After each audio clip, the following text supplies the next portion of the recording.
কখনো কি এরকম মনে হয়েছে যে যদি আমাদের হাতে প্রচুর পরিমাণ টাকা থাকতো, সরকার যদি প্রচুর পরিমাণ টাকা তৈরি করে আমাদের দিত, তাহলে আমরা অনেক ধনী হয়ে যেতাম।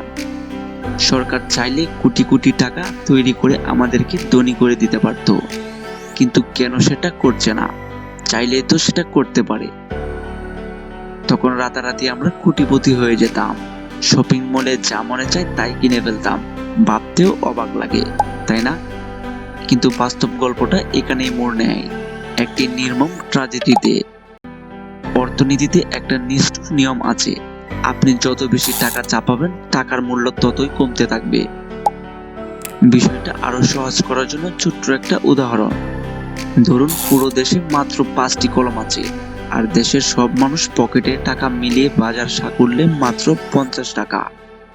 তার মানে স্বাভাবিকভাবে এক একটি কলমের মূল্য 10 টাকা হতে পারে।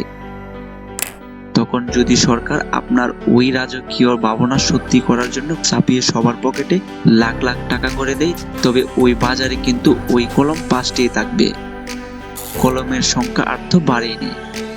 তখন সবাই যখন টাকা দিয়ে ওই অল্প কলম কেনার জন্য হুমড়ি খেয়ে পড়বে, বিক্রেতা তখন দেখবে এই কয়টা কলম, কলমের পরিমাণ কমে যাচ্ছে।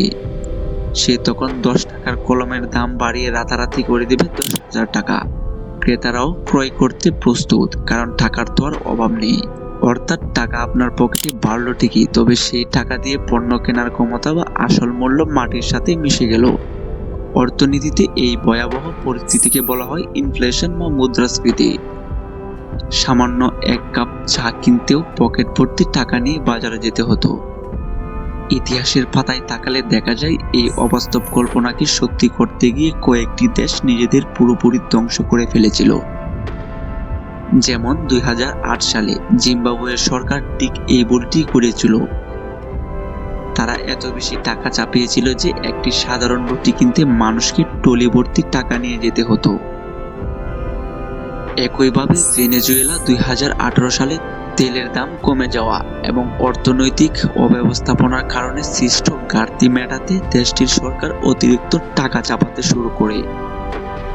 অতিরিক্ত অর্থ সরবরাহের কারণে ভেনেজুয়েলার মুদ্রার মান মারাত্মকভাবে কমে যায়। ফলে ভেনেজুয়েলাতে মাংস কেনার জন্য কয়েক কেজি ওজনের নোটের স্তূপ নিয়ে যেতে হতো, যেখানে টাকার চেয়ে বহনকারী ব্যাগের দাম বেশি ছিল। এছাড়াও জার্মানির ঠিক একই ঘটনা ঘটেছিল। প্রথম যুদ্ধের পর জার্মানির সরকার বেহিসেবি টাকা চাপাতে শুরু করে, ফলে মুদ্রার মান মারাত্মকভাবে কমে যায়।